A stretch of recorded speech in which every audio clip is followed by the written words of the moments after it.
Hola a todos los amigos de Filosofía Apuntes. Estamos nuevamente con Plutarco, la Moralia, y el tema de hoy es el siguiente: si el vicio puede causar infelicidad. Si el vicio puede causar infelicidad. Parece que la respuesta más obvia es que sí, ¿ah? Pero el tema de la desdicha humana tenemos que analizarlo desde la corrupción moral, de la propia corrupción moral. Y este breve tratado, que ha sido mutilado, digamos, no ha sobrevivido muy bien a nuestros tiempos, nos señala lo más importante, o sea, cómo es que el vicio puede causar la infelicidad. Ujú. Hay un toque moralizante, como en toda la obra de Plutarco. Hay una tradición también que Plutarco señala como la tradición estoica, aunque nosotros ya sabemos por algunos otros tratados que no está muy de acuerdo con los estoicos, pero aquí por lo menos nos señala que es una buena base para empezar. Pero fíjense que como Plutarco no es solo de la abstracción, nos va a traer ejemplos de la buena vida, nos va a traer ejemplos de esto de que el vicio en realidad puede causar infelicidad. Así que sin más dilación, vamos allá.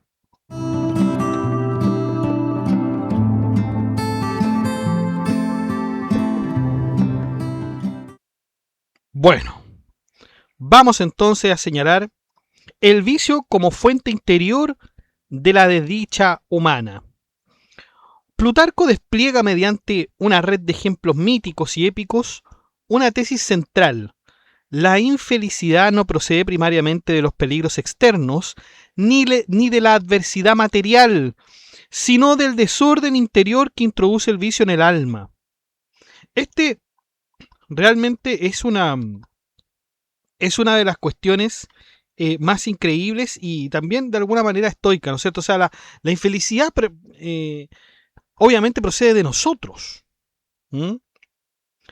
Nos cita a Eurípides y nos remite al mito de Faetón, quien rehúsa un matrimonio ventajoso y acaba pereciendo tras conducir temerariamente el carro de Helios, incendiando incluso el palacio de Mérope. ¿Ah? Nosotros sabemos que para Plutarco el matrimonio es sumamente importante. El matrimonio, como podríamos decir hoy día en Chile, sienta cabeza, hace que el hombre madure, hace que el hombre se conduzca bien en la vida, ¿ya? Y bueno, aquí esto le pasó entonces con el, con el mito de Faetón, ¿no es cierto? Vemos que despreciar un matrimonio ventajoso finalmente le produjo una desgracia. Plutarco sugiere que habría sido preferible atravesar un incendio real antes que exponerse al vértigo de una vida dominada por el deseo y la envidia, aunque ésta se presente envuelta en promesas de riqueza, comparable a las de Tántalo, que era el símbolo clásico del goce imposible y del castigo eterno. Plutarco nos cita ejemplos que exaltan la prudencia frente a la gloria peligrosa, y nos evoca a Aquépolo, el prudente Sicionio, que ofrece una yegua a Agamenón para evitar seguirlo a la guerra de Troya y así permanecer en su hogar, gozando de bienestar y ocio sin penas. Frente a esta figura de sensatez, Plutarco critica a los hombres de su tiempo y dice que, bueno, los cortesanos y hombres de negocios que, sin ser llamados, se precipitan a antesalas humillantes y fatigosas en busca de honores insignificantes, como por ejemplo un caballo, un broche, es una vana señal de felicidad. Una vana señal de felicidad. También menciona a Protesilao y su esposa abandonada en Fílace, con la casa inconclusa y el rostro ensangrentado por el dolor, como se dice en la Ilíada de Homero, ¿no? ¿Se acuerdan de esta historia o no? Se supone que el destino de Protesilao estaba sellado, o sea, el oráculo había dicho: el primer griego que pusiera pie en suelo troyano moriría, y él, fiel al deber y a la gloria heroica, saltó primero desde su nave y fue abatido de inmediato, según las versiones de Héctor y por Euforbo también, convirtiéndose en el primer caído de la expedición. Entonces su esposa fue abandonada, la Odamía, que era su esposa, fue abandonada. Entonces, claro, ahí había una infelicidad con respecto a la pareja, porque había una fidelidad conyugal, había un dolor amoroso. e incapaz de aceptar la pérdida, imploró a los dioses verlo una vez más, y Hermes permitió que Protesilao regresara brevemente desde el Hades, pero al terminar el plazo, la Odamía, desgarrada por la separación definitiva, se quitó la vida para reunirse con él. Luego Plutarco nos habla del ambicioso. El ambicioso, aun cuando logra aquello que desea, vive como un equilibrista sobre la cuerda floja de su suerte, temiendo siempre una caída estrepitosa. En ese estado llega incluso a considerar dichosos a quienes viven sin fama pero con seguridad, mientras estos a su vez lo miran con admiración cuando lo ven por encima de sus cabezas, digamos, aludiendo a una imagen en realidad, aludiendo a Faetón, atravesando el cielo en el carro solar. Entonces, la envidia es mutua y no reside en el brillo de la fama ni en la precariedad mirada desde abajo, sino en la estabilidad interior que el vicio hace imposible. El vicio es el creador absoluto de la infelicidad. Aquí ya nos está respondiendo directamente Plutarco. El vicio es el creador absoluto de la infelicidad. A diferencia de los tiranos, que necesitan instrumentos, verdugos y artificios para causar el sufrimiento, el vicio actúa sin mediaciones externas, desgastando directamente el alma. Produce tristeza, lamentos, irritación y arrepentimientos, afectos que no pueden ser contenidos por la razón una vez que han tomado el control. Para probarlo, Plutarco recurre a una comparación contundente. Muchos hombres soportan en silencio los tormentos físicos, las mutilaciones, azotes, torturas, porque el alma está guiada por la razón y puede permitir el dolor corporal. Esto se ha visto, ¿no? Se ha visto que hay hombres que resisten tremendos castigos corporales, mujeres también, como ya lo hemos visto en Virtudes de Mujeres y en Máximas de Mujeres Espartanas también. Vemos cómo las personas pueden resistir el dolor, y eso ¿por qué? No resisten el dolor a través del cuerpo, lo resisten por el alma guiada por la razón. Sin embargo, nadie puede poner silencio a la ira, calma al miedo o quietud al arrepentimiento, porque estos padecimientos nacen del interior y desbordan toda disciplina racional. El vicio es más violento que el fuego o el hierro. No exagera Plutarco. Fija aquí una especie de jerarquía moral, porque los males del cuerpo, por externos que sean, pueden ser resistidos, pero los del alma viciosa, en cambio, desgarran al ser humano desde adentro y lo condenan a una infelicidad permanente. Así entonces, la verdadera libertad y la verdadera, en realidad, felicidad no depende de la forma ni del poder, sino del gobierno del alma. Eso es lo que nos quiere decir Plutarco. Ahora, ¿qué pasa con la fortuna frente a la fuerza destructiva, en este caso, del vicio? Bueno, Plutarco hace una comparación. Hace una comparación entre un concurso público de artesanos y la diferencia entre fortuna y vicio para verificar la infelicidad. Y fíjense que para demostrar esto mediante un ejemplo es fenomenal. O sea, aquí Plutarco hace una analogía cívica, clara, pública, muy contundente, típico de los servicios públicos. Miren, cuando una ciudad convoca un concurso público se tiene que entender como aquel llamamiento que hace el Estado a privados, a empresas privadas o a un privado, para participar en el desarrollo de una obra pública. Esto es la definición que acabo de dar, es tremendamente genérica y se me acaba de ocurrir, digamos, no es muy elaborada. Pero es más o menos eso. Entonces, una ciudad convoca a un concurso público para construir un templo o una estatua colosal en los tiempos de Grecia o de Roma. Escucha a los artesanos, examina modelos, costos, rapidez y luego elige a la mejor. ¿Ya? Ahí, si entendemos el ejemplo, vamos a estar súper bien. Y esto Plutarco lo traslada al plano moral y dice, miren, propongamos un concurso para producir una vida infeliz.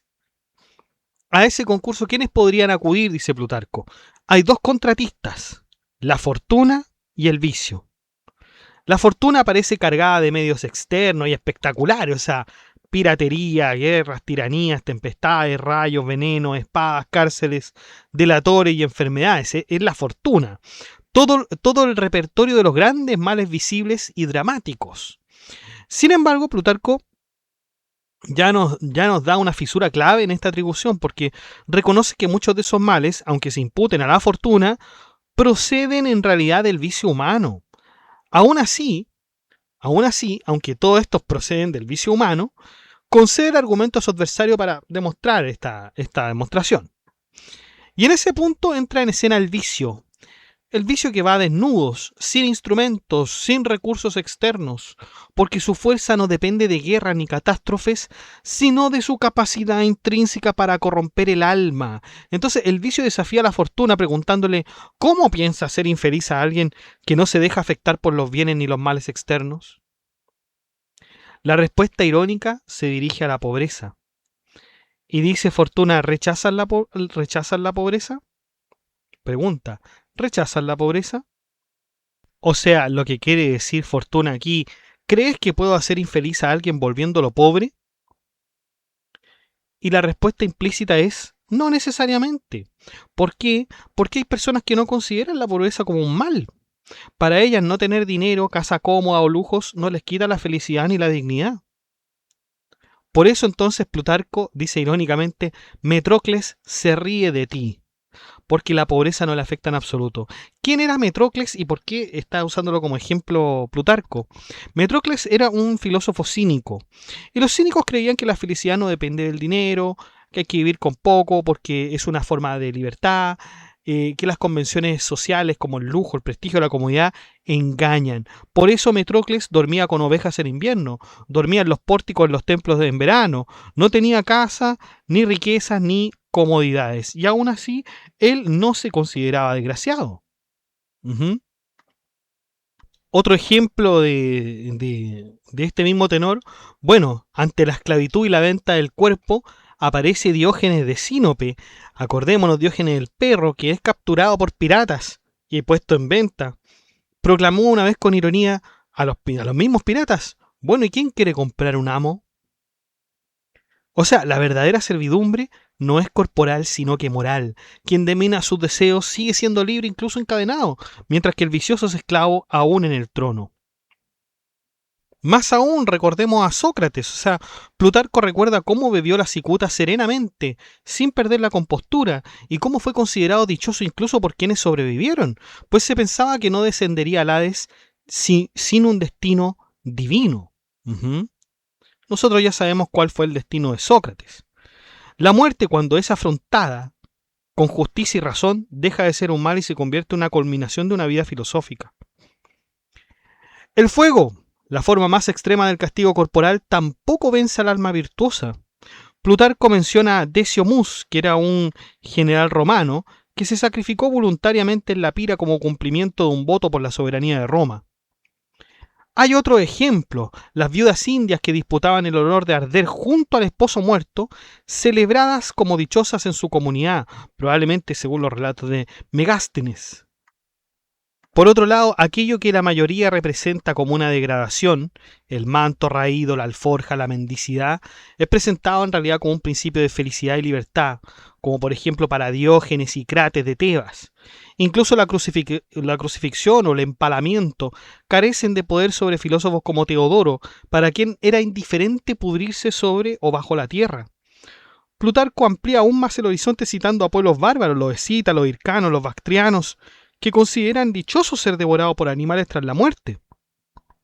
O sea, mostrando que el terror finalmente, el destino del cuerpo, es una construcción cultural, no una necesidad natural. Ninguno de los males que la fortuna puede infligir, la pobreza, la esclavitud, el dolor, la muerte o la deshonra, basta por sí mismo para producir infelicidad. Solo el vicio, al corromper el juicio, el deseo y la relación del alma consigo misma, tiene un poder absoluto para hacer miserable la vida humana. Por lo tanto, la infelicidad no se impone desde afuera, se fabrica desde adentro. Vamos con la fortuna y el vicio. ¿Por qué solo el alma corrompida se vuelve verdaderamente desdichada? Las desdichas, las desgracias, no afectan por igual a todos, sino únicamente a cierto tipo de personas. Las cosas externas, como las pérdidas, fracasos, golpes del destino, hacen desgraciados solo a los cobardes, irracionales y no ejercitados, es decir, a quienes no han formado su alma mediante la razón y el hábito filosófico, y conservan desde la infancia opiniones rígidas e irreflexivas. La infelicidad no es, por tanto, un efecto automático de la fortuna, sino el resultado de una disposición interior defectuosa. Plutarco afirma de manera explícita que la fortuna entonces no es cumplidora de infelicidad, sino que colabora con ella el vicio, desplazando el foco causal desde lo externo hacia lo moral del sujeto. Para explicar esta colaboración, Plutarco recurre a dos símiles. Así como el hilo solo puede atravesar el hueso cuando éste ha sido previamente ablandado con ceniza y vinagre, o como el marfil solo puede ser doblado por el artesano cuando la cerveza lo ha vuelto flexible, ¿no es cierto? Bueno, la fortuna solo puede dañar al alma cuando ésta haya sido reblandecida y debilitada ¿por quién? Por el vicio. Ahí es cuando la fortuna puede afectar al ser humano, cuando el vicio ya lo ha afectado previamente. La adversidad no crea por sí mismo la miseria, simplemente hiere aquello que ya estaba dañado. De hecho, el símil se profundiza aún más, porque nos habla del veneno del parto, Plutarco. El veneno del parto. Aclara que este no daña a quienes lo transportan o lo tocan, sino únicamente a quienes ya están heridos, pues en ellos sus emanaciones resultan mortales. Del mismo modo, la fortuna solo oprime verdaderamente a quien posee heridas previas en el alma, es decir, pasiones desordenadas, temores, deseos excesivos o falsas creencias. Lo que ocurre externamente se vuelve triste y lamentable, no por su naturaleza objetiva, sino porque encuentra un terreno interior previamente sensibilizado por el vicio. La desgracia, así entendida, no es un impacto directo, sino una resonancia interna. Pero Plutarco nos hace la siguiente pregunta. ¿Necesita realmente el vicio de la fortuna para producir infelicidad? No.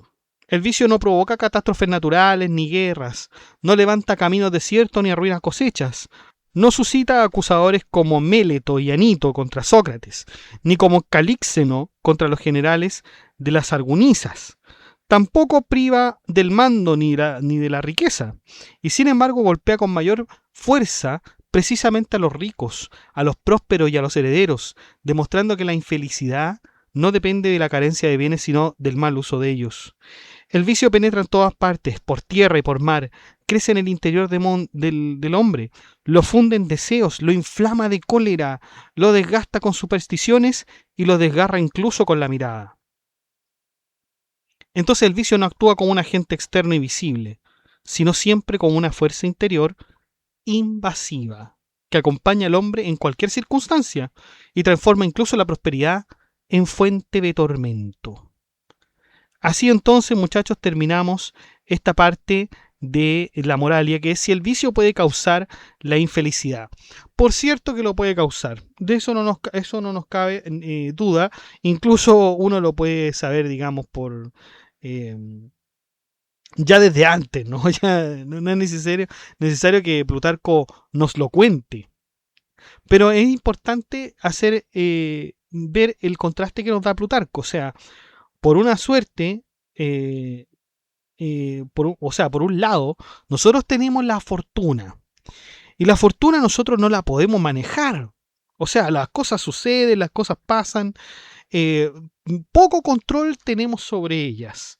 Lo que sí tenemos control nosotros es de nuestros actos. Y ahí está el vicio. Por lo tanto, la fortuna va a afectar solamente cuando el alma ya esté magullada, ya esté débil, y claro, ahí procede, digamos, un mal acontecimiento y a uno lo hiere bastante. ¿Ah? Vamos a poner un ejemplo de nuestros días, porque quizás con lo de Plutarco, si bien tiene fuentes griegas, vamos a hacerlo con un ejemplo cotidiano. Em, de hecho, lo vamos a hacer con un ejemplo que yo mismo he visto, lo he presenciado, ¿no? Yo tenía un colega, ustedes saben que yo soy profesor, y yo tenía un colega en un instituto que hacía clases, por cierto, y que en un determinado momento, su padre, que era un hombre que amaba, que amaba, yo también lo conocí, fallece. Fallece y él, por supuesto que se encuentra triste, absolutamente sí. Pero fíjense que, bueno, falleció este caballero por una enfermedad que tenía. eh, Nadie sabía, de hecho, de la enfermedad, ni los médicos pudieron verificarla. Y bueno, este caballero después se murió y después cuando murió se dieron cuenta que pudieron ver que tenía una enfermedad. Y el caso es que mi colega tenía que ir a trabajar. De todas formas, no estaba contratado, estaba con honorarios, lo que se dice aquí en Chile, ¿no?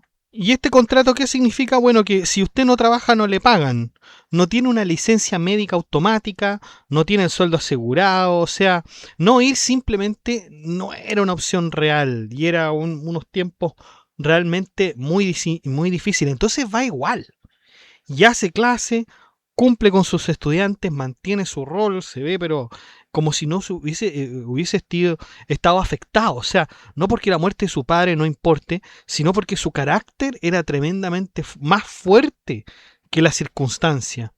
Por lo tanto, la muerte del padre no lo destruyó interiormente. La fortuna golpeó desde afuera, pero no produjo vicio en su alma. ¿Ah?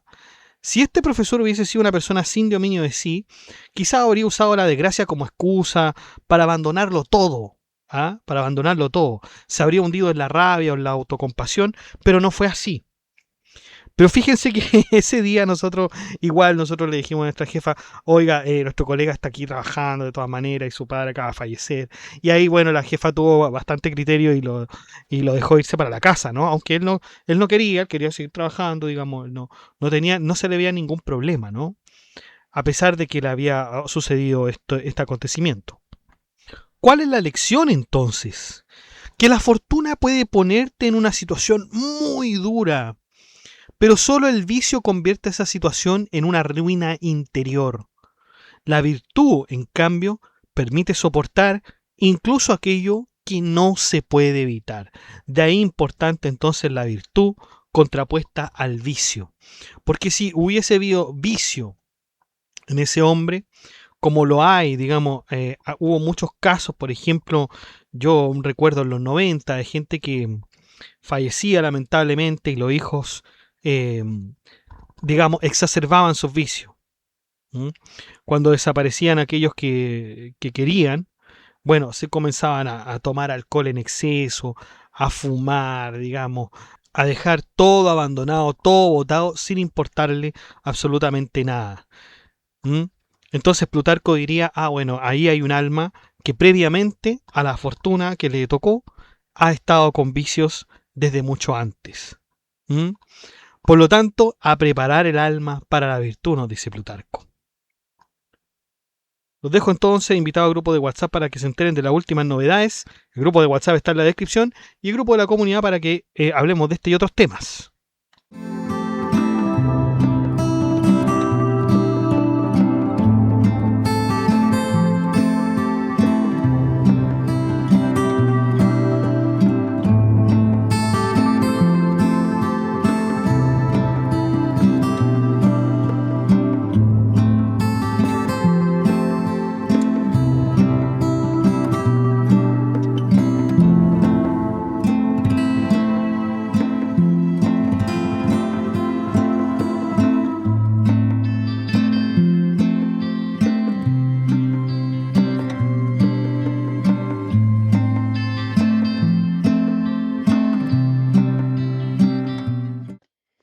Bueno chicos, y eso ha sido todo. Muchas gracias por escuchar este podcast. Si le ha gustado, de like, comente, comparta, suscríbase, acceda al blog que está en la descripción del video, haga soporte en PayPal y en Patreon. Saludamos a nuestros mecenas. En primer lugar, a Diego, que es el mecenas nivel Lorenzo de Medici. Muchas gracias, Diego. Su apoyo permite seleccionar y hacer posible el episodio destacado de este mes. Además, su participación no solo respalda este trabajo, sino que también orienta el rumbo de nuestras investigaciones. Así que muchas gracias, Diego.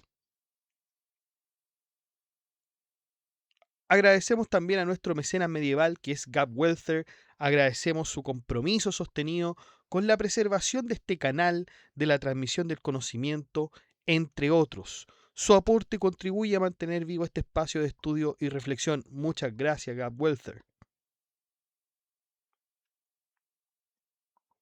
Saludamos a nuestros mecenas romanos que son Abstract Panicker, José Manuel Santos, Ricardo, Mayra Alejandra Durán, Sergio Pablo Camarillo Hernández, Noecita, Luis Gilberto Osorio Casas, Leticia Mejías y Álvaro Bonilla. Gracias, muchachos, por brindar la base que sostiene este proyecto mes a mes. Su constancia y apoyo permiten que esta labor continúe con seriedad, disciplina y dedicación.